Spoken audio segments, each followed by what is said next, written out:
Hello, welcome to this Urban Tango Nights recap. And this is for the week of the 12th and 16th? 12th and 15th, right, of June. So this recap will have our Monday evening beginner course and our Thursday evening novice to intermediate course. As you'll notice though, the stuff we are teaching, the content for you to apply the technique to, is quite advanced. That's because we teach people to have such good technique early on that they are able to do these moves. We also teach followers to be so good at following and be light and have good posture and not to fight against the lead, that our beginner leads can actually lead these moves because the followers are good enough to follow them, and therefore the leaders then get the confidence to be able to do them. So bear that in a pinch of salt if you would say go to another class and you aren't seeing any of this sort of content and it looks too advanced for you. Come to our class, we will teach you it. Okay, so we started off with back pivots in Monday's class. So we're taking that step to the side and we were just pivoting the follower forward and backwards. So she was working on her tango posture to make sure she is easy to pivot. And we can also do this on the other foot as well. And of course this leads into back belayers through this as well. So then we took this into a back ocho, so from being able to pivot our follower, leaders being able to change their weight because the follower is so well balanced that we can change our weight as leaders. We can take a side step to the left, pivot her backwards. We talked about how the leader is guiding the follower in these back pivots, and we can change the size of the steps and the amount of rotation, and also the musicality associated with it. Because the leaders can then choose what to do, they can step through and lead this into a belayer. What we did then was take this into a pianassa. So as I say, this is a fairly intermediate level move where, actually no we didn't, we took this through into a calcita first. So again, followers working on their balance, leaders feeling where their follower is.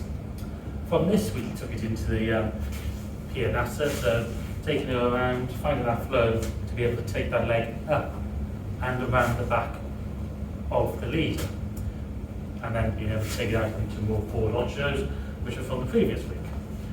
We finally then did a pianassa, but also pivoted the follower backwards into a back calcita. So we can do a belayo up into a forward calcita, bring her around. If I step through, bring her around, I can then bring her back through the other way.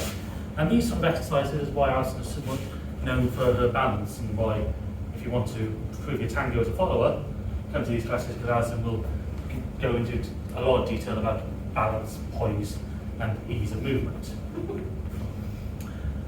On Thursday, which is today, we had our intermediate course and we were looking at Gancho. So again, this works on pivoting techniques. So we started off with some forward ochos, getting a Gancho in. But instead of being at right angles to each other, I'm actually hip to hip. So we can get a Gancho here, which can be turned into a double Gancho, or a Gancho where, as a leader, I can flick my leg out as the follower Ganchos onto me and leads it into a bit of a decoration. We also then did some Ganchos, sort of standard ones by getting a parada, a block, and a Gancho here, and then taking this through into a leg wrap.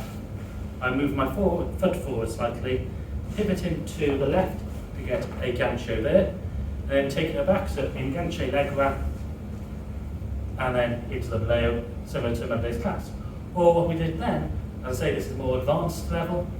This is the type of thing that you see people like Jenny Mercado do, and people go woo. Those of you could do it yourself if you come to these classes, where if I take her through here, get a Gancho here, step around, and we can chain this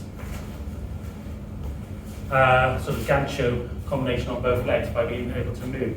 So this really worked on the leader now, being able to freely pivot, the follower's free leg movement, which when worked in harmony, were the way to do. And this again, as I say, all related to technique. So we look forward to seeing you again soon. Thank you for watching this Urban Tango Nights recap. If you like these videos, please subscribe to our channel by clicking the logo. You can find more of our class summaries down here and other videos of us dancing tango over here. You can also follow us on Facebook, Instagram, Twitter and Meetup. Links are in the description below, and you can also subscribe to our newsletter using the link below.